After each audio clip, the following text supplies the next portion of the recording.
جب تم نماز نہیں پڑھتے تو یہ نہ سوچا کریں کہ وقت نہیں ملا، بلکہ یہ سوچا کریں کہ آج کے دن میں تم سے کون سی ایسی خطا ہو گئی ہے، کون سی ایسی غلطی ہو گئی ہے، کون سا ایسا گناہ ہو گیا ہے، کون سا ایسا جرم ہو گیا ہے کہ اللہ نے تمہیں اپنے سامنے کھڑا کرنا بھی پسند نہیں کیا۔ دن میں 5 ٹائم نماز پڑھنے کی اپنی عادت بنا لے، صرف یہ سوچ کر کے کہ ہو سکتا ہے یہ اذان تیری زندگی کی آخری اذان ہو سکتا ہے یہ نماز تیری زندگی کی آخری نماز ہو سکتا ہے یہ قیام، یہ رکوع، یہ سجود تیری زندگی کی آخری سجود ہو۔ جوانو، جب رات کا دوسرا پہر آتا ہے، نرم نرم بستروں میں، گرم گرم بستروں پر جب تم مزے کی نیند سو رہے ہوتے ہو، اس وقت پتہ ہے یہ جو جانور ہیں یہ اپنے کریم رب کے سامنے کیا فریادیں پیش کرتے ہیں۔ جو اونٹ ہے نا، اونٹ یہ رات کے دوسرے پہر کہتا ہے مالک تیرا لاکھ لاکھ شکر ہے کہ تو نے مجھے گدھا نہیں بنایا۔ اونٹ کہتا ہے مالک تیرا لاکھ لاکھ شکر ہے، میں جتنا بھی تیرا شکر ادا کروں کم ہے کہ تو نے مجھے گدھا نہیں بنایا۔ اور رات کے دوسرے پہر گدھا اپنے مالک کے سامنے شکر ادا کرتا ہے، کہتا ہے مالک تیرا لاکھ لاکھ شکر ہے کہ تو نے مجھے کتا نہیں بنایا۔ جوانو توجہ، جب رات کا دوسرا پہر آتا ہے تو کتا میرے رب کے سامنے شکر ادا کرتا ہے، کہتا ہے مالک تیرا لاکھ لاکھ شکر ہے کہ تو نے مجھے خنزیر نہیں بنایا۔ مجھے کتا تو بنایا ہے، مجھے خنزیر نہیں بنایا۔ اب اونٹ کہتا ہے مالک تیرا لاکھ لاکھ شکر ہے تو نے مجھے گدھا نہیں بنایا۔ گدھا کہتا ہے مالک تیرا لاکھ لاکھ شکر ہے تو نے مجھے کتا نہیں بنایا۔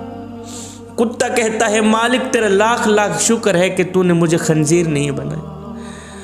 اب جب رات کا دوسرا پہر آتا ہے، جب تم نرم نرم بستروں پر، گرم گرم بستروں کے اندر مزے کی نیند سو رہے ہوتے ہو، آرام کی نیند سو رہے ہوتے ہو، خوابوں کی دنیا میں الجھے ہوئے ہوتے ہو، اس وقت خنزیر مالک کا شکریہ ادا کرتا ہے، کہتا ہے مالک تیرا لاکھ لاکھ شکر ہے کہ تو نے مجھے خنزیر تو بنایا ہے لیکن تو نے مجھے بے نمازی انسان نہیں بنایا۔ آئے ہائے مالک، میں تیرا جتنا بھی شکر ادا کروں کم ہے کہ تو نے مجھے خنزیر تو بنایا ہے لیکن بے نمازی انسان نہیں بنایا۔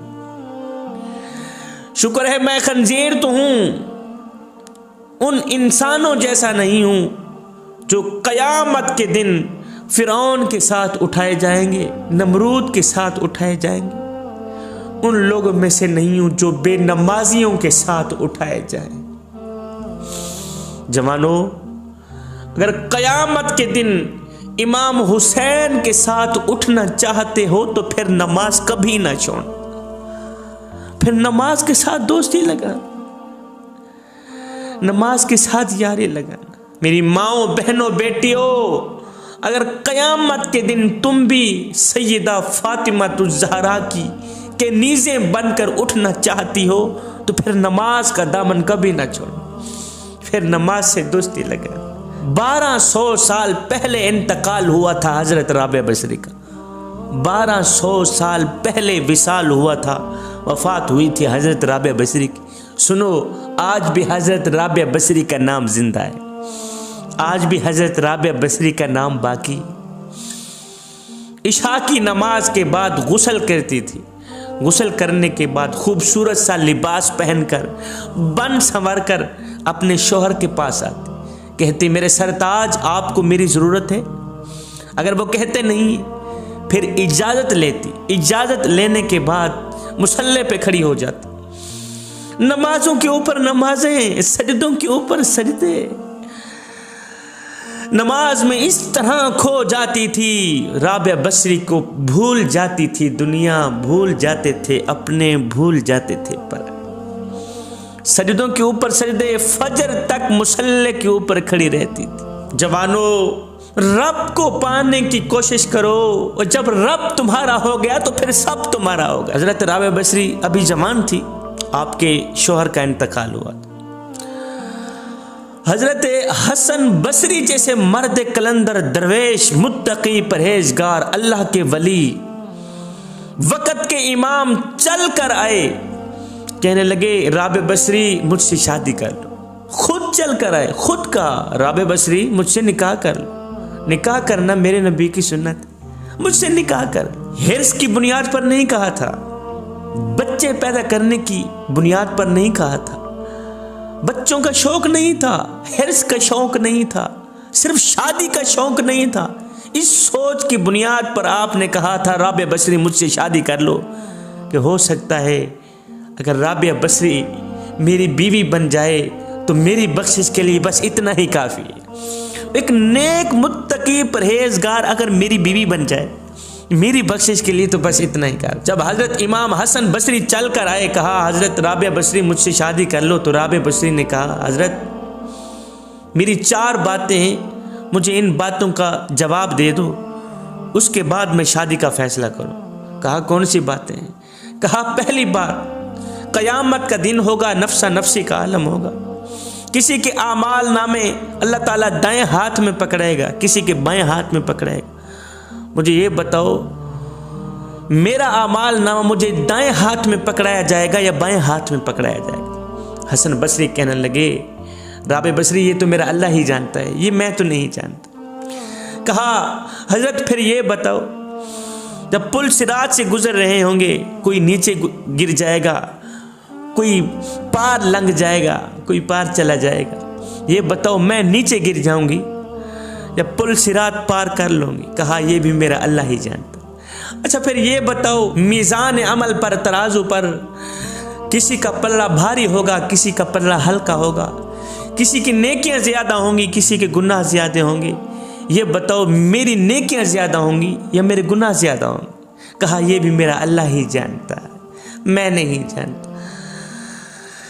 کہنے لگی حضرت اگر یہ سب کچھ میرا اللہ جانتا ہے تو پھر جائیں، مجھے اس وقت کی تیاری کرنے دیں، مجھے ان 4 چیزوں کی تیاری کرنے دیں، مجھے ان 4 باتوں کی تیاری کرنے دیں، میرا وقت ضائع نہ کریں۔ ساری زندگی گزر گئی سجدوں پہ سجدے کرتے، اللہ کی دوستی میں ساری زندگی گزار دی، اللہ کی یاری میں ساری زندگی گزار دی۔ رابعہ بصری کا آخری وقت، آخری لمحہ آپ نے اپنی خادمہ کو کہا میں تو دنیا چھوڑ کے جا رہی ہوں، جیسے ہی میری روح جسم سے نکلے فوراً ہی میرا جنازہ پڑھا کے میری تدفین کر دینا۔ صبح جا کر کسی کو بتانا کہ رابعہ بصری آئی تھی اور چلی بھی گئی۔ یہ کہتے ہوئے حضرت رابعہ بصری کی روح پرواز کر کے تن سے جدا ہو گئے۔ ایسے ہی کیا گیا، آپ کے کہنے پر عمل کیا گیا۔ کچھ دن بعد خادمہ نے خواب میں دیکھا، کیا دیکھتی ہے کہ حضرت رابعہ بصری جنت میں ٹہل رہی۔ خادمہ کہنے لگی پھر بتاؤ قبر میں تیرے ساتھ کیا بیتی؟ کہا کیا بیتنی تھی؟ منکر نکیر آئے، انہوں نے کہا بتاؤ تیرا رب کون ہے؟ میں مسکرانے لگی، میں نے کہا دیکھو جی یہ مجھ سے پوچھ رہے ہیں کہ تیرا رب کون؟ میں نے کہا فرشتوں مجھے ایک بات بتاؤ، تم پہلا آسمان چیر کر، دوسرا آسمان چیر کر، تیسرا، چوتھا، پانچواں، چھٹا، ساتواں، ہواؤں کو پھاڑ کر، فضاؤں کو پھاڑ کر، دھرتی کو پھاڑ کر اتنے دور سے آئے ہو، اور اتنے دور سے آنے والوں کو پتہ ہے کہ ہمارا رب کون ہے۔ میں جو 2 فٹ نیچے آئی ہوں مجھے پتہ نہیں ہے کہ میرا رب کون ہے۔ یہ تھا اللہ کی دوستی کا اجر۔